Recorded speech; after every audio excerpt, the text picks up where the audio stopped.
We've all given up on something at least once in our lives, whether it was finally starting to study, getting in shape for summer, or trying to build a business and make real money. We've all tried to achieve something and we all quit at least once. Maybe because of failure, when you get hit with that apathy and end up doing nothing except doom scrolling TikTok for hours. Or because of some brutal discipline routine you created for yourself that you can't stick to for more than 2 days. Or because the progress is painfully slow and completely different from what you expected. Something always seemed to stop us from becoming a pro athlete, a businessman, a genius, a billionaire, a playboy, a philanthropist. There's always something somewhere somehow pushing us to give up. But the worst part is that the most of the time that something is us. Yeah, we're responsible for most of our own failures, and that's hard to accept. It's way easier to blame circumstances, society, or other people. We tell ourselves that society sees us the wrong way, that success, money, and great physique are all just fake standards forced on us. That it's raining outside, so there is no point going to the gym today. That trying to make money from content online is cringe, and in general we can always find another 1,000 reason not to do something. But the problem is that the most of the time we search for excuses instead of actually taking action. And deep down you've probably noticed this in yourself too.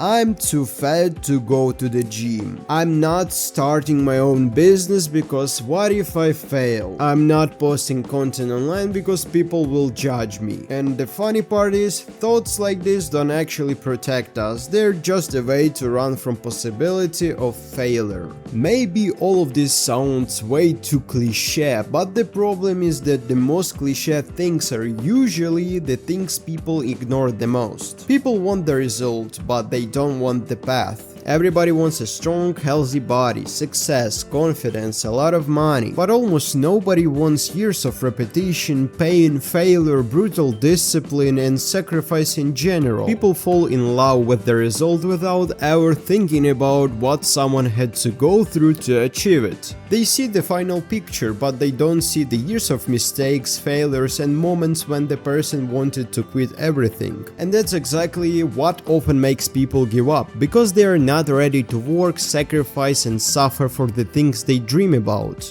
And this is where the never give up philosophy comes in. I don't even know if calling it a philosophy is the right word, maybe it's just a way of looking at life, but the name doesn't really matter. To me, the never give up philosophy means one simple thing. If you truly want something and you already stepped onto the path, then go all the way. No matter how long it takes, no matter how many failures you go through, no matter how hard it gets. If you genuinely want it and need it, then just keep moving forward. And yeah, it sounds insanely simple, but the funny thing is that the most people break exactly because of the basic things. Just think about it yourself. Why does someone have a great body, money, healthy relationships, success, and everything else? You'll probably say they just got lucky. And yeah, sometimes people really do get lucky. Some people are born with insane genetics, some people win their own little lottery in life. But not everyone got as lucky as you think. A lot of rich people grew up broke, a lot of overweight people completely transformed their own bodies. Let's take as an example Sylvester Stallone before Rocky. He was broke, had speech problems, got rejected by studios, and was literally selling his stuff just to survive. People wanted to buy the Rocky script, but without him as the main actor, and he refused because he wanted to play the lead role himself. Imagine that for a second. He could have given up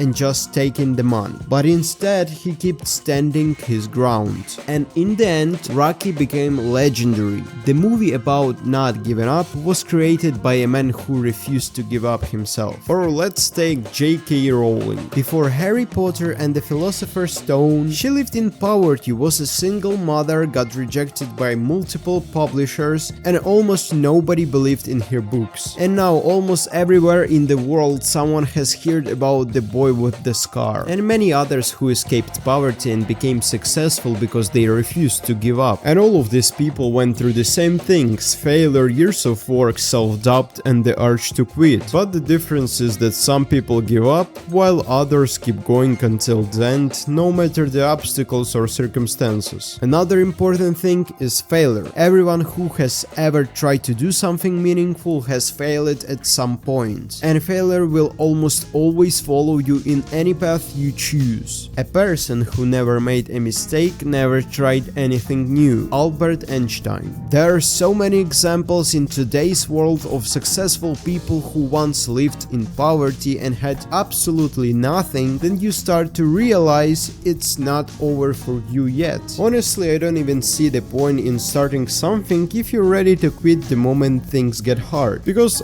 then the question becomes, why did you even start in the first place? To quit working out after 2 weeks, to give up after the first failure, to drop everything just because reality turned out harder than your imagination. Then it's just a waste of time. But there is something important to clarify here. The never give up philosophy does not mean blindly doing the same bullshit forever even when it clearly stopped working a long time ago. If your business is completely dead, has no future, and is only dragging you down, that doesn't mean you have to desperately cling to it for the rest of your life. No, maybe you need a different approach, maybe you need a different field, maybe you need to start over completely. But if your real goal, for example, escaping poverty and making serious money, then you don't quit just because one method failed. You simply look for another path. A lot of people confuse these two ideas. They say, if I stop doing this, it means I gave up. But no, giving up is not changing the plan.